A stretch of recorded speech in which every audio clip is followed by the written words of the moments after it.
Hello friends, Ben Ochart here. Thank you for tuning in. Let's do our weekly lap of the fish room. I've got a few changes, a few updates, and let's take a look at what's going on in here, and you can share with me what you think. Any tips or suggestions are appreciated. Let's get right into it.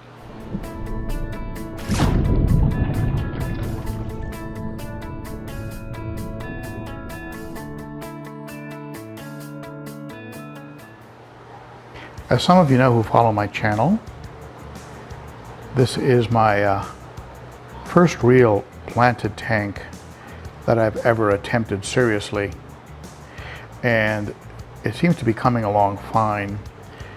I've added additional neons, and so you'll see little flashes of neon tetras here between the plants. They're being very shy, of course, with me standing in front of the aquarium, but there's about 15 neon tetras in there. There's a little pleco sticking his head out. And there's a good number of lemon tetras that have become much more active and prominent since I removed the Buenos Aires tetras. There's a few barbs in here. This one looks like she's carrying some eggs. These are cherry barbs, and there's 3 of them in here.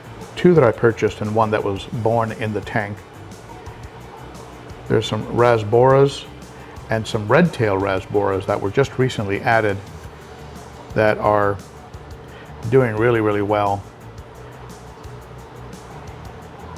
I think I'm going to feed them right now so they're not schooling in as tight a group as they normally do, but they school around pretty good. I believe that's the male cherry barb down there, very, very red.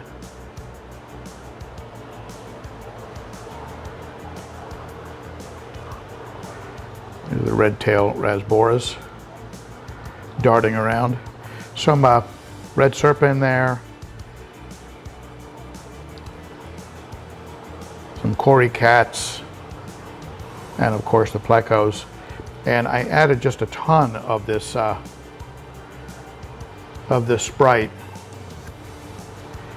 And this is the best batch of Sprite, hardiest batch I think I've ever picked up. I got it from the Aquatic Critter. I'll show it to you up here. You can make it out. It's just a great bunch of Sprite, and it's actually coming out of the surface, just thriving, and it looks healthy. And I hope I can grow a bunch of it and move it out to the other aquariums. Now, as I suspected, my valve that you can see in the back there, you see the valve growing near the back wall. It's starting to get some size now that the plant nippers, the Buenos Aires tetras, are gone, and even this one over here that was completely destroyed is starting to, in the very back there against the wall, behind the swords, is starting to come back, and little plants that were eaten away before are now starting to sprout. You see that? They just sort of erupted out of the substrate. I guess they were being like mowed down to a nub and not allowed to come out. But in a couple spots here in the aquarium, you can see just a brand new sort of eruption of the plants that were previously being, oh, there's the ember, my one little ember. He's left over from a project a while back. I was looking at a nano tank, one little ember that survived. But at any rate, this tank is maturing very, very nicely. Very happy with what's going on in this setup. Over in the 90-gallon where I moved the Buenos Aires tetras, they're continuing to do well. They continue to hang pretty close together. Again, they think I'm going to feed them, so they're all jockeying for position. But they seem to be thriving in this 90-gallon. Nobody really seems interested in going after them. They nip each other more than anyone else nipping them.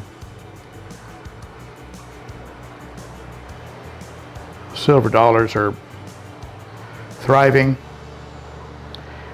So AC Hecali, Geo.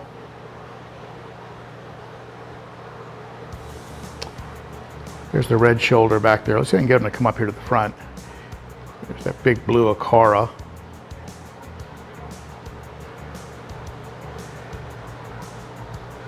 The red spotted severum is very, very cautious whenever the red shoulder comes out from the back, because he tends to pick on him a little bit. Here, I'll improve the lighting a little bit. Here you can see the red shoulder.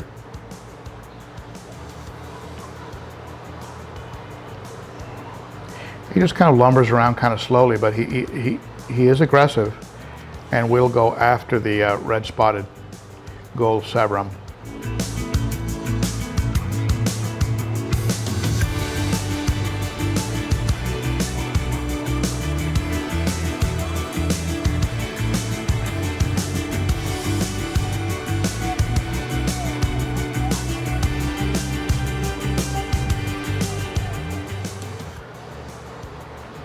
Here's a 300-gallon cichlid tank. It's doing very, very well. I've added a couple emergency backup pumps. This is the, see if you can make it out here. This is the pump from the aquarium co-op. I had a single outlet pump here, and I've swapped it out for a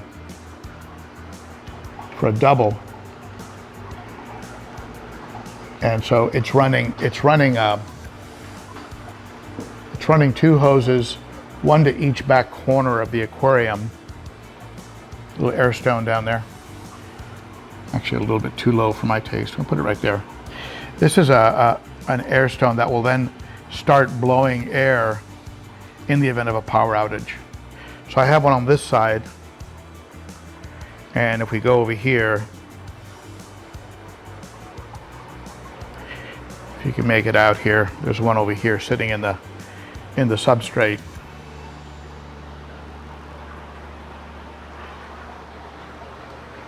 So I have two of them. So in the event of a power outage, these fish will be okay. They'll still start to get, they'll still get a lot of oxygen.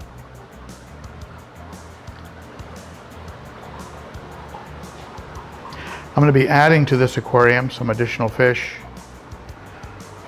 I'm working that out currently with the Cichlid shack. Looking at picking up a Buccochromis noditania, a big spot, perhaps an Insignis, an Autopharynx tetrastigma. Just a few other fish I'd like to add to the collection. This tank could definitely hold a few more fish.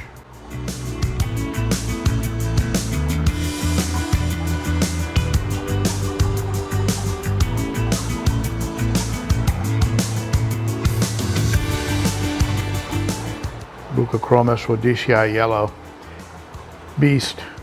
There's the Coingi. Beautiful trout. Getting fired up again and starting to defend. You see the black on the bottom of the body there. He's starting to get a little bit fired up again, but he's calmed down. That crazy looking gar. Love this sand diver. Fusco. You see that big Fusco, he's really growing fast. You get different lines of fish. You know, you can get a Fusco that grows like a weed. You can end up with a Venusus that's a little bit of a runt compared to how Venusus have grown in the past. Look at this one, it's almost all yellow. But very much a runt compared to Venusus I've had before. But that Fusco is growing like crazy. Buccochromis spectabilis. Tangerine tiger. Beautiful orange color in the body. Along with those great stripes. But yeah, look at how thick and big that Fusco is. Just going to be a stud. We'll see how big he gets.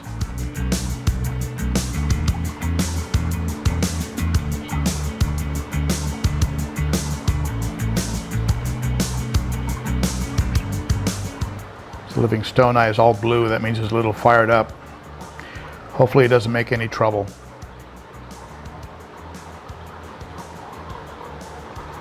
I think this this turquoise hap doesn't get as turquoise. I mean, he's still a beautiful fish, but he doesn't get as turquoise as he could get if he wasn't in such a subdominant situation. I mean, a lot of these fish have color despite being subdominant, but he's some of these fish are a little bit more worried than others about their fate.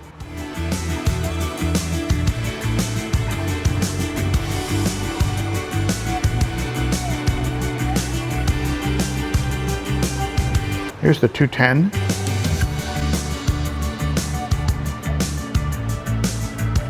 This is a beautiful cichlid. You don't hear much about it. Nicaragua. This is a female. The males are a bit larger, have a kind of a prominent nuchal, you know, a hump on the forehead, but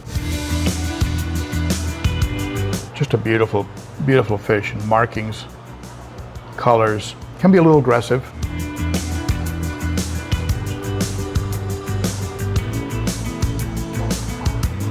Jack Dempsey, very slow growing fish, but I really like her demeanor.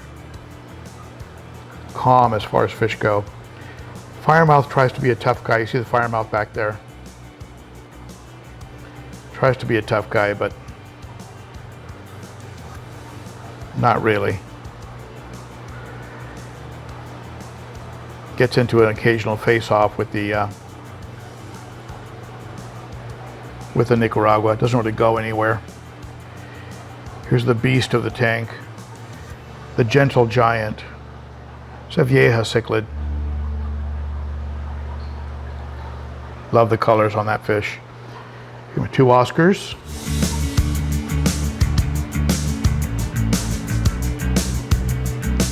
Got some chocolates. Every time you look at a chocolate cichlid, they've changed their color. Even their patterns can vary. They love hanging out under the wood. You can get pinks, purples, greens, a little red. I mean, they're always changing. They're called chocolate cichlids.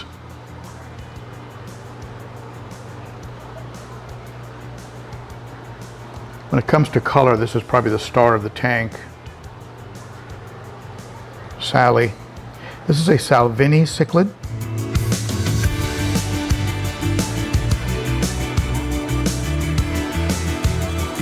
Just a beautiful fish. You got that green tear hanging out here on the left side.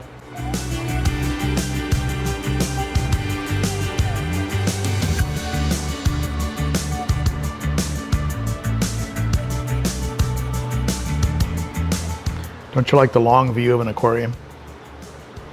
This aquarium is 6 feet across, as opposed to the African Cichlid tank, which is 7 feet across. 6 feet's pretty good. It's got some good height to it, but you know what you gain in height, you lose in front to back. Look at the pattern on this chocolate cichlid. Totally different from what you'd normally expect. Almost looks more like an Oscar.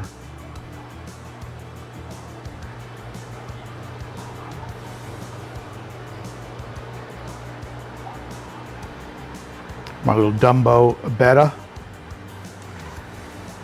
living a pretty good life in this Betta duplex.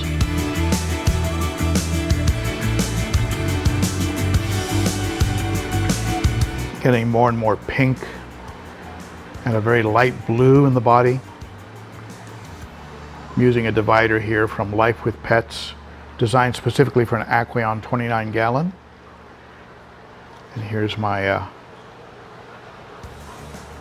beautiful red, white, and blue Patriot cichlid. They flare up with each other occasionally, but it never really lasts for long. Keeps them kind of stimulated. This tank also has some Sprite growing in it that they love to play around in. Also has some real wood and some Anubias that really likes it in here.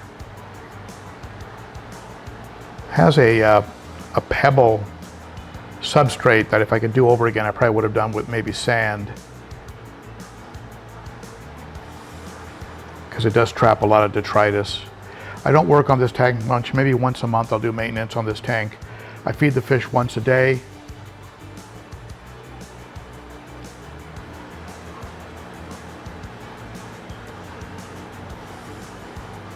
And this tank is definitely my for success mess less aquarium. The less I mess with Betta tanks, the better the Betta do. Sounded like a Flintstone yabba dabba do. Let's go over here to the Livebearer tank. Livebearer tank is due for some maintenance. The Sprite is sort of breaking up a little bit, and there's also a lot of zucchini floating around in here. So I'm going to go ahead and do some maintenance. But the Sprite, you see it floats around, and you get babies that hide inside of it. Even as it's floating around, the babies will move around with it just to stay out of off the radar of the bigger fish. I'm going to add some more Sprite to this aquarium. They're constantly having babies. There's that little nearite snail, and a pagoda snail seems to be hollowing out that piece of zucchini over there. You can see them behind the babies. So there's 4 or 5, there's about 6 or 7 fry that have survived and are thriving in this tank. And there's always a new batch on the way. There are a couple cories in here. You can see one of them down there. I am using almond leaves in several of my tanks. You can see one tucked there behind that bubble bar back there. This tank is basically an available hospital or quarantine tank. Nothing exciting going on. I do have the Siamese algae eater living in here. And I do give him zucchini and wafers, algae wafers, that he can share with the pleco that's also living in here. And of course there's a lot of these pagoda snails.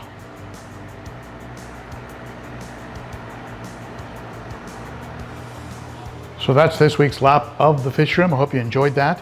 And if you are enjoying the channel and like what you see, be sure to give the video a thumbs up, a subscribe, and hit that bell. Let YouTube know something good is going on. That way it'll help the channel to continue to grow, and that's greatly appreciated. And also, if you'd like to support the channel further, consider becoming a monthly supporter by joining the Patreon program. Starts for as little as $3 a month and really helps to keep the content coming. Thank you, my friends, and I hope to see you on Saturday at the Cichlids and Coffee live stream every Saturday at 11 a.m. Central, 9 a.m. Pacific, noon Eastern. And it's just a great group of fish keepers. We talk about everything from Betta fish to African cichlids to filters to substrates to lighting to everything. Fish food, just about every topic you can imagine. Hope to see you there, my friends, and that's it for me. Bye-bye.